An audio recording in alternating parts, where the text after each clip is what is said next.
João Goulart assinou os decretos da Supra e da encampação das refinarias de petróleo. No comício da Central, Jango anunciou a decretação do tapelamento dos aluguéis. Estejam tranquilos, que em breve esse decreto será realizado. O discurso do Brizola ontem fecha o Congresso e a posição ambígua do Jango, talvez muito impressionado pela figura do Perón, eu achava a democracia ameaçada. E nós nos preparamos para nos opor a um golpe. Atenção, Brasil! Atenção, Brasil!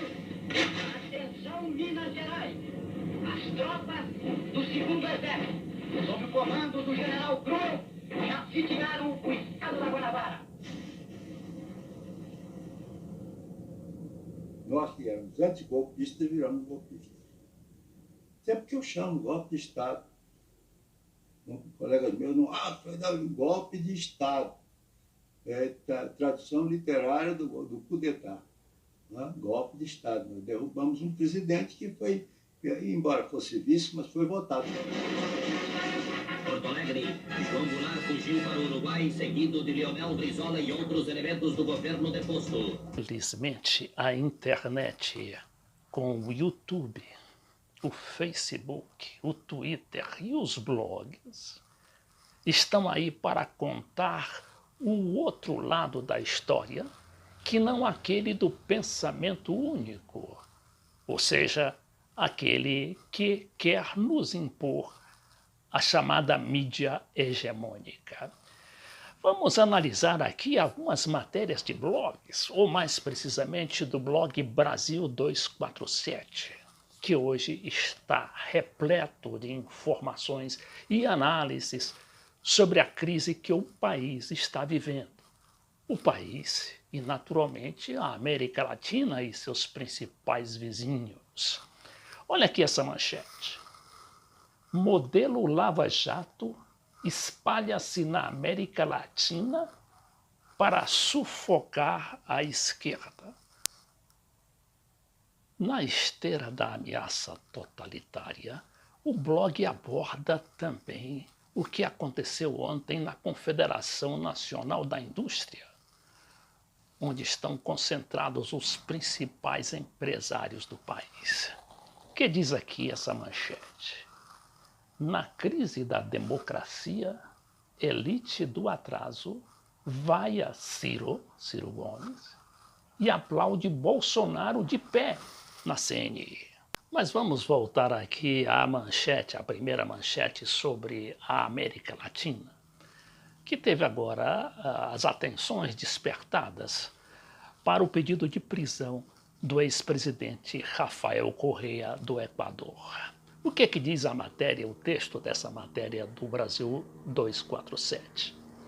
Mais de 50 anos depois, as elites americanas trocam o modelo de golpe de Estado militar pelo golpe de Estado sob comando dos juízes em toda a América Latina. A Lava Jato torna-se uma diretriz continental sob a orientação dos Estados Unidos, como foi a Operação Condor, nos anos de 1980. Brasil, Paraguai, Argentina, Equador e México são os alvos até o momento. A matéria continua dizendo que o modelo da Lava Jato está se espalhando por praticamente todos os países latino-americanos. E explica. Em vez de militares, juízes, em muitos casos com apoio de parlamentares e executivos controlados pela direita. Da mesma maneira que no caso dos golpes militares, a tecnologia desenvolveu-se no Brasil com um pequeno ensaio no Paraguai em 1954 e foi usada na Bolívia 1964, Peru 1968, Equador 1972, Chile e Uruguai 1973, a Argentina, 1966 e 1976, e em toda a América Central. Aí o problema grande. Repete-se o cenário com o modelo Lava Jato. Brasil 2014, Argentina 2016 e Equador 2018. Os alvos são as maiores lideranças de esquerda nesses países: Lula, Dilma, Cristina Kirchner e Rafael Correa. Nós recorremos a algumas imagens, né, daquele filme Condor, do Gui Gonçalves, que se tornou um clássico de documentário que está à disposição de todos lá no YouTube.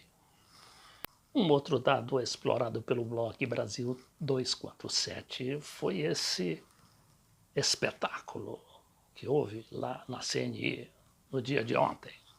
E diz assim: duas cenas marcaram o encontro de alguns pré-candidatos com empresários na sede da CNI. Em plena crise da democracia brasileira, Ciro Gomes foi vaiado e Bolsonaro aplaudido de pé.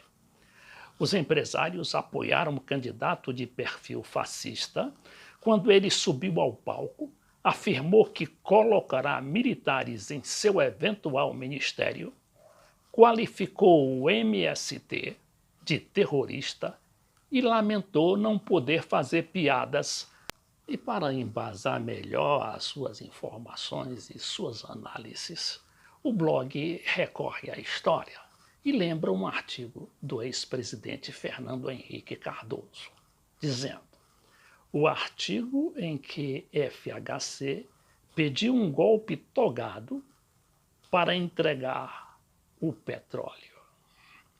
E diz: em fevereiro de 2015, quando Eduardo Cunha estava prestes a ser eleito presidente da Câmara dos Deputados, o ex-presidente Fernando Henrique Cardoso publicou artigo em que deixava claro seu papel de líder maior do golpe ocorrido um ano depois. No texto, ele propõe uma mudança por dentro para derrubar o governo Dilma, lembrando que no passado seriam golpes militares, entre aspas. No entanto, na era moderna, diz FHC, caberia à justiça levar adiante a purga. Nesse mesmo texto, FHC já anuncia a entrega do pré-sal e o fim da política de conteúdo nacional, que dizimou vários setores da economia nacional, produzindo hordas de desempregados. Ou seja, a destruição do Brasil tem um líder. Agora, finalmente, por que esses líderes perseguidos são tão populares? E o povo não esquece deles. A prova está aí, com Lula à frente de todas as pesquisas com 33%. O dobro dos outros candidatos. É justamente por causa de sua preocupação em fortalecer o Estado, fazer a inclusão social, promover o emprego e o conteúdo nacional. Vejamos o caso, por exemplo, aqui da Cristina Kirchner. Quando saiu do governo em 2015, o desemprego lá era 4,9%. Agora está 11,9%. Aqui no Brasil, no governo Dilma, nós chegamos a ter quase pleno emprego, com 4,4%. Isso para não falar do preço da gasolina, do preço do gás de cozinha e das escolas, das reformas educacionais. Na Argentina, por exemplo, a Cristina distribuiu quase 5 milhões de microcomputadores para os alunos pobres das escolas públicas, além de ter construído 15 universidades, inclusive uma tecnológica que produziu um satélite próprio, o primeiro país da América Latina a fazer o seu próprio satélite e lançá-lo ao espaço, não através da Argentina, mas lá da Guiana Francesa.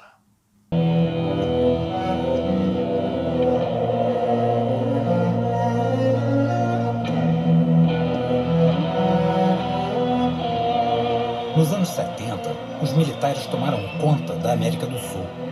O pretexto era combater o avanço da esquerda. Uma onda de golpes deixou um rastro de intolerância, sequestros, assassinatos e exílio.